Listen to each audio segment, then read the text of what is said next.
মাদক চোরাচালান নিয়ে যুক্তরাষ্ট্রের বিরুদ্ধে কলম্বিয়ার প্রেসিডেন্টের ক্ষোভ। কলম্বিয়াকে আর্থিক সহায়তা কমানোর হুঁশিয়ারি ট্রাম্পের।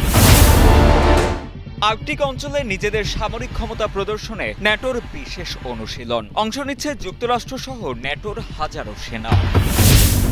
পোল্যান্ডের পর এবার রোমানিয়ায় ড্রোন হামলার আশঙ্কা। রুশ ড্রোন প্রবেশ করায় রোমানিয়ার আকাশসীমায় F-16 যুদ্ধবিমান মোতায়েন। কলম্বিয়ার প্রেসিডেন্ট গুস্তাভো পেট্রো সম্প্রতি যুক্তরাষ্ট্রের একটি সিদ্ধান্তের তীব্র নিন্দা জানিয়েছেন। যুক্তরাষ্ট্র কলম্বিয়ার মাদক বিরোধী কার্যক্রমকে অকার্যকর ঘোষণা করেছে, যা ডিসেপ্টিফিকেশন নামে পরিচিত। এই সিদ্ধান্তকে প্রেসিডেন্ট পেট্রো রাজনৈতিক উদ্দেশ্য প্রণোদিত এবং অন্যায় বলে অভিহিত করেছেন, কারণ গত কয়েক বছরে কলম্বিয়ার রেকর্ড পরিমাণ কোকেন জব্দ করেছে এবং মাদকের ল্যাবগুলো ধ্বংস করেছে।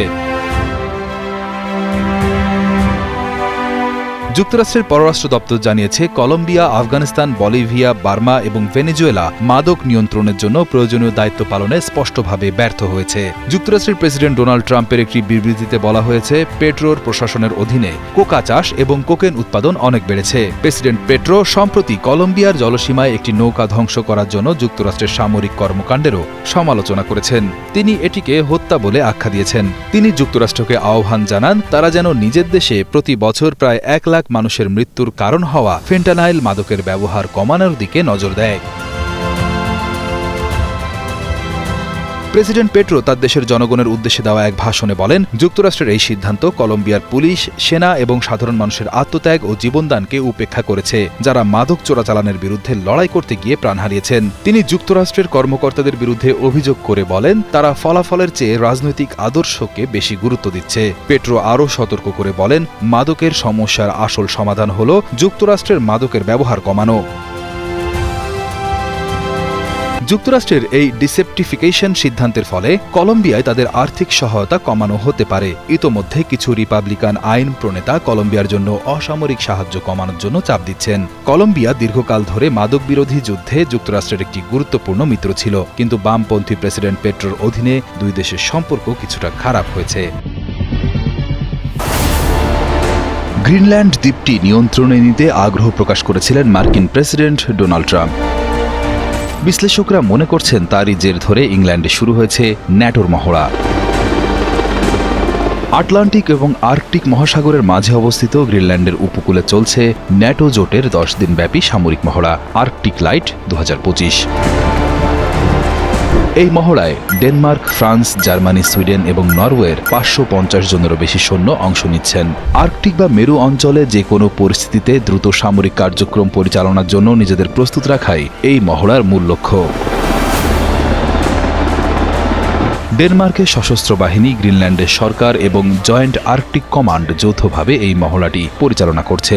এতে ডেনমার্ক নৌবাহিনীর ফ্রিগেট, HDMS নিয়েলস জুয়েল, F-16 যুদ্ধবিমান, EH-101 হেলিকপ্টার এবং বিশেষ বাহিনী অংশ নিয়েছে। ফ্রান্স তাদের রসদবাহী জাহাজ FS গারন, ড্রোন এবং পর্বতারোহী পদাতিক সেনা পাঠিয়েছে। জার্মানি থেকে পর্যবেক্ষক দল এতে যোগ দিয়েছে। মহড়া চলাকালীন বিভিন্ন গুরুত্বপূর্ণ অনুশীলন করা হচ্ছে, যার মধ্যে রয়েছে অন্য জাহাজে আরোহণ করে তল্লাশি চালানো, গুরুত্বপূর্ণ স্থাপনা রক্ষা করা, ড্রোন পরিচালনা, অনুসন্ধান ও উদ্ধার অভিযান এবং সমুদ্রের পরিবেশ রক্ষা এবং দুর্যোগ মোকাবেলা। জয়েন্ট আর্কটিক কমান্ডের প্রধান মেজর জেনারেল সোরেন অ্যান্ডারসন বলেন, ডেনমার্কের প্রতিরক্ষা ব্যবস্থার দায়িত্ব হল ডেনমার্ক রাজ্যকে রক্ষা করা। ড্যানিশ প্রতিরক্ষার কাজ ডেনমার্ক রাজ্যকে রক্ষা করা এবং এর মধ্যে গ্রিনল্যান্ড এবং ফ্যারো দ্বীপপুঞ্জও অন্তর্ভুক্ত। গ্রিনল্যান্ডকে রক্ষা করার জন্য আমাদের গ্রিনল্যান্ডেই প্রশিক্ষণ নিতে হবে এবং সেই কারণেই আমরা এখানে প্রশিক্ষণ নিচ্ছি। সম্প্রতি গ্রিনল্যান্ডের কৌশলগত গুরুত্ব অনেক বেড়েছে। মার্কিন যুক্তরাষ্ট্রের বর্তমান প্রেসিডেন্ট ডোনাল্ড ট্রাম্প ও জাতীয় আন্তর্জাতিক নিরাপত্তার কারণে দ্বীপটি মার্কিন যুক্তরাষ্ট্রের নিয়ন্ত্রণে নেওয়ার আগ্রহ প্রকাশ করেছেন এবং এর জন্য প্রয়োজনের শক্তি প্রয়োগের সম্ভাবনাও উড়িয়ে দেননি। এই প্রেক্ষাপটে ন্যাটোর এই মহড়াকে অত্যন্ত গুরুত্বপূর্ণ বলে মনে করা হচ্ছে। স্বাভাবিক গতিতেই এগিয়ে যাচ্ছিল ট্রাকটি, তবে চালকের অজান্তেই ঘটে গেল বিশাল এক দুর্ঘটনা। সড়কের ড্রেনেজ ব্যবস্থা ভেঙে যাওয়ায় মাটির নিচে তৈরি হয়েছিল ফাঁকা জায়গা, আর সেই ফাঁকা জায়গার ওপরের রাস্তা দিয়ে ট্রাক চালিয়ে নেয়ার সময় হঠাৎই ধসে পড়ে মাটি। কিছু বুঝে ওঠার আগে চোখের পলকেই গর্তে তলিয়ে যায় আস্ত ট্রাকটি।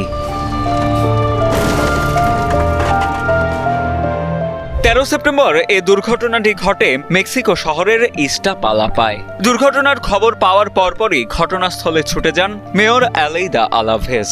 দ্রুত উদ্ধারকারী দলকে তলব করেন তিনি এবং পরিস্থিতি পর্যবেক্ষণের জন্য ঘটনাস্থলের চারদিক সতর্কতামূলক টেপ দিয়ে ঘিরে ফেলার নির্দেশ দেন। এছাড়া সামাজিক যোগাযোগ মাধ্যমে মেয়র জানান, প্রাথমিক তথ্য অনুযায়ী ওই দুর্ঘটনায় কোনো হতাহতের ঘটনা ঘটেনি। তিনি আরও উল্লেখ করেন যে পুরনো ড্রেনেজ ব্যবস্থা ভেঙে যাওয়ার কারণেই ঘটেছে এমন দুর্ঘটনা। রাশিয়া ইউক্রেন যুদ্ধের গোলার আজ যেন এবার সরাসরি ন্যাটোর গোড়দরায়। পোল্যান্ডের পর এবার রোমানিয়ান আকাশসীমায় একটি রুশ ড্রোন ঢুকে পড়ায় নতুন করে ছড়িয়েছে উত্তেজনা। এ ঘটনার পর দ্রুত দুটি F-16 ও দুটি ইউরোফাইটার যুদ্ধবিমান মোতায়েন করে রোমানিয়া।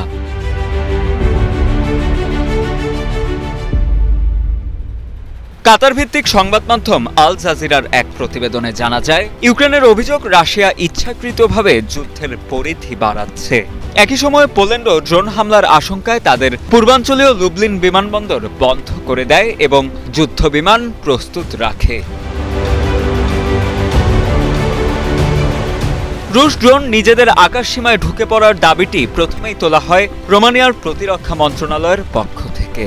এক বিবৃতিতে তারা জানায়, গভীর রাতে তাদের আকাশসীমায় একটি ড্রোন প্রবেশ করার খবর পাওয়ার পরপরই নিজেদের যুদ্ধবিমান টহলে পাঠায় তারা। এমনকি নিরাপদ আশ্রয় নিতেও বলা হয় নাগরিকদের। যদিও কিছুক্ষণের মধ্যেই ড্রোনটি রাডার থেকে অদৃশ্য হয়ে যায়। এ বিষয়ে রোমানিয়ার প্রতিরক্ষা মন্ত্রী জানান, যুদ্ধবিমানগুলো প্রায় ড্রোনের নাগাল পেয়ে গিয়েছিল। রুশ ড্রোনের কোনো অংশ সীমান্তবর্তী এলাকায় পড়েছে কিনা তা খতিয়ে দেখতে হেলিকপ্টার পাঠানো হয়েছে বলেও জানান তিনি।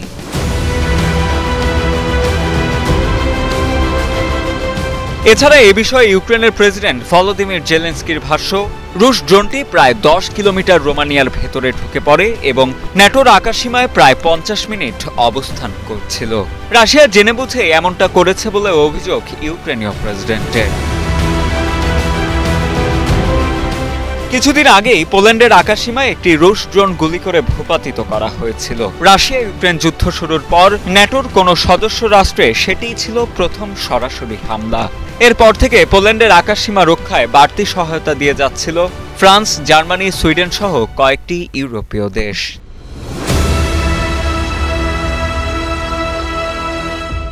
সামগ্রিকভাবে ইউক্রেন যুদ্ধ এখন কেবল দুই দেশের মধ্যেই সীমাবদ্ধ নেই, বরং এটি আঞ্চলিক ও আন্তর্জাতিক উদ্বেগের কারণ হয়ে দাঁড়িয়েছে। বিশ্লেষকদের ধারণা, রোমানিয়ায় রুশ ড্রোনের অনুপ্রবেশ এবং এরপর ইউক্রেনের পাল্টা হামলার মতো ঘটনাগুলো প্রমাণ করে যে চলমান সংঘাত দিন দিন আরও তীব্র হচ্ছে এবং এর প্রভাব ধীরে ধীরে ন্যাটোর অভ্যন্তরেও অনুভূত হতে শুরু করেছে। এমন পরিস্থিতিতে রাশিয়া ইউক্রেন যুদ্ধ ঠিক কোন দিকে মোড় নেয় সেটি এখন দেখার বিষয়।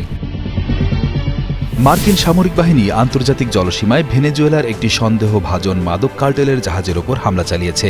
সাম্প্রতিক সপ্তাহগুলোতে এটি এ ধরনের দ্বিতীয় হামলা। 15 সেপ্টেম্বর সোমবার মার্কিন প্রেসিডেন্ট ডোনাল্ড ট্রাম্প ঘোষণা করেছেন, তার নির্দেশে মার্কিন সামরিক বাহিনী আন্তর্জাতিক জলসীমায় ভেনেজুয়েলার একটি সন্দেহভাজন মাদক কার্টেলের জাহাজের ওপর হামলা চালিয়েছে।